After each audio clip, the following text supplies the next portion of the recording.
All right, welcome back, campers. I know it's been a couple weeks. I apologize. Just life gets in the way. I know there's some sort of saying about that. Life gets in your way when you make another plan. I don't. Whatever. It doesn't matter. Point is, I didn't put up videos for a couple weeks. Trying to get back into it now. I have been watching a lot of weird stuff. But then some other good stuff. I did watch the Conjuring trilogy. The first one is really good. The second one, it was okay. The third one is it's now a movie I've seen. That's about it. I wouldn't say anything good, nothing bad. It's just another movie I saw. There was nothing special about that one. What else did I watch? I've been watching a lot of stuff. Can't think of any of it now because camera's on. So obviously I just have to forget what I was doing. I watched a horror movie called Spare Parts. You can go ahead and pass on that. It sounds good in theory. It's not. You should just watch The Green Room. That is the good version of Spare Parts. So just watch that one. Watch The Green Room. I mean, it's always nice to see Patrick Stewart as a neo-Nazi. So that was fun. Oh, speaking of neo-Nazis, Becky. There's a movie called Becky that has Paul Blart. Why don't I know his name? Why's his name gone? What the hell's Paul Blart's real name? You ever saw Paul Blart Mall Cop? Or at least seen the cover of it? Why's his name gone? Shit. Oh well. Anyway, you know who I'm talking about. It's the dude in Grown Ups.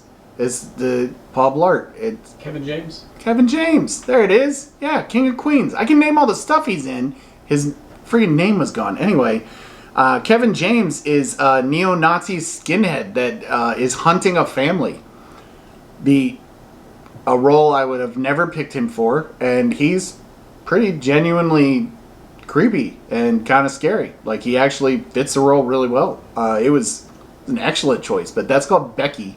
And it's called Becky because there's a little girl named Becky who is ultimately kind of a psychopath.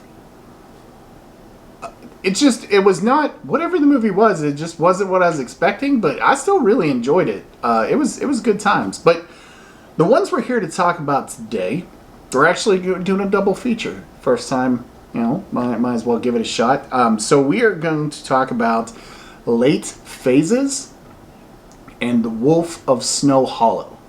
And the reason we're going to talk about these two together is because I hate in werewolf and vampire movies where you have to spend half the movie following a main character who is trying to convince everyone around them that werewolves and zombies and vampires and stuff actually exist until somebody gets killed and they're like, oh my god, he was telling the truth, and it's really stupid because it gets old after a while. The fun thing about both of these movies is that nobody had to be convinced. Everybody's just like, yeah, shit's a werewolf, so we should probably kill it. It was so refreshing. So Late Phases is Nick D'Amici. If you're a horror fan, you may know Nick D'Amici. He was in. He actually wrote and starred in Stakeland and Stakeland 2. And then he was also in Dark Was the Night, which was actually really good. I will admit that towards the end of Dark Was the Night, you're kind of wondering where the hell their budget went because it clearly didn't go to the CGI effects. But other than that, it was actually a really well-made movie, so that was good too. But Nick D'Amici plays a blind veteran that moves into this retirement community and gets attacked by a werewolf. And it kills his dog, and so basically he just decides he's gonna John Wick these werewolves, and that's it. Like, that's what the movie's about. But like, he totally accepts that it's werewolves From like the beginning. He's just like, oh yeah, like they're like, oh, it was a full moon. And he's like, full moon, okay. And he's like thinking about all the other stuff, and like he never even says that it's a werewolf. He just accepts that it is and decides he's gonna kill it. Like that's it. It was so nice that whole section of like subplot or whatever didn't have to exist, because he was just like, yeah, well, I'm just gonna kill it, whatever it is. So we're good. I'll just go with werewolf. And then it also has Ethan Embry. Most people know him from what is the deal with my memory? What is happening? It's the one where the kid's on the roof and he's like, I can't feel my legs. I can't feel my legs. Jennifer Love Hewitt, Ethan Embry. Son of a bitch. Anyway, it doesn't matter. He's awesome. When you see him, you're going to be like, oh, I like him. He was Reese Witherspoon's gay friend in Sweet Home Alabama. He shows up in a lot of stuff. He's one of those people that you probably never knew the name, but you know him. It also it's directed by Adrian Garcia Boliano. Haven't really seen a lot that he's done, but I thoroughly enjoyed this. I thought that they did a lot with a smaller budget, basically, and they just worked with what they had. It's a very good choice. And then the other one is The Wolf of Snow Hollow. Now, this one it's more funny than it is anything else. I mean, yes, it's a horror movie, and yes, it has gore, but honestly, it's really just hilarious. Like, the dialogue is very funny. It was written, directed, and starred in by Jim Cummings. I wouldn't give him an award for his acting, but he wasn't bad. He's basically just playing a sarcastic cop that's losing his mind, and and Robert Forster's in it. I actually believe this was Robert Forster's last role before he passed. So it was nice to get a chance to see him again. And so that one is about a cop who's trying to take over as chief, and people start getting killed by what seems to be a werewolf, and the entire town is like, well, did you catch the werewolf? And he's the only one that's like, werewolves aren't real. Get your shit together. Like, they're not real. We're looking for a guy in a suit. And the entire town is like, hey, did you catch the werewolf yet? Hey, did you see that the werewolf killed another person? He's like, yeah, I saw it. I was at the crime scene. Saw the pieces everywhere. I entirely know what you're talking about. Not a werewolf. And it's so weird and refreshing to see it go the opposite direction, where he's the only one that's like, there's no such thing as werewolves. You hear what you're saying, right? You're saying werewolves are real. They're like, well, they were killed on a full moon. And he's like, I can't. He's like, you know what? And every now and then he just looks at somebody, and then he'll look at the woman that works with him, which is Ricky Lindome. He'll look at her and be like, hey, can you let Bill know that he's fired and he can pick up his last check? Okay, I'll see you later. And he just walks out of the room. But that's how he fires people. He doesn't even actually fire them. He tells them that they're fired through telling her to tell them they're fired. It's asinine and it's backwards, but like that's kind of how the whole movie is. But it was actually a really fun twist on the genre, and it was very refreshing to see the different take, and to see that like this whole town is like, yeah, it's a werewolf, like, and that's just, it was wonderful. I enjoyed it. I've watched it a few times now.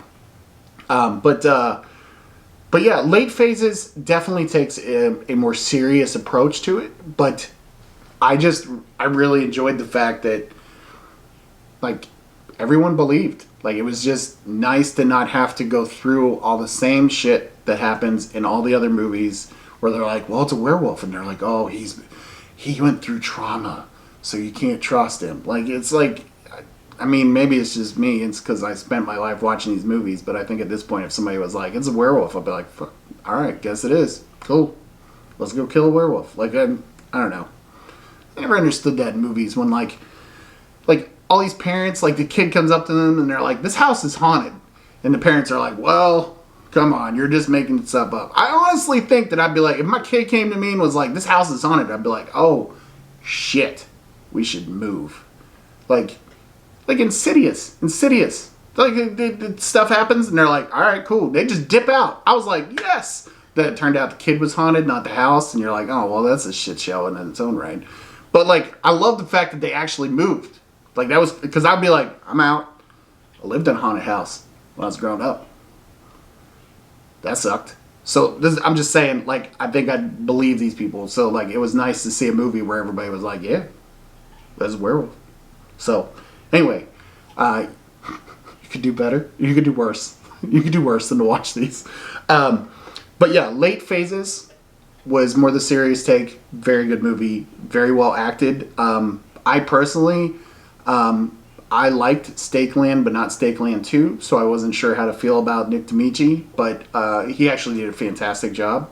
And like I said, Jim Cummings, I wouldn't give him an award for his acting, but being a writer and director and starring in your first feature film, like, props. Like, that's fantastic. So feel free to watch Wolf of Snow Hollow or Last Phases. I think you'll enjoy them both. I told Andrew that I was going to say at the beginning of this to ring the bell and all that other stuff, but I totally forgot. So I get on my rants. Like the video. If you don't like the video, don't thumbs down it. Just move on. That's fine. But comment down below. Tell me what you think if you watch these.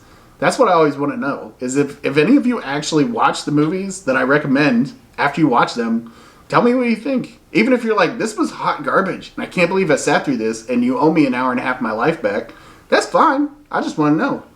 So feel free to comment, subscribe, ring the bell. Why am I losing so many words? I just lost the word bell for a second. Hey, I hope you all have a wonderful week. And I'll see you on Friday. I have a new guest star that's gonna be on Friday's episode. So see y'all then.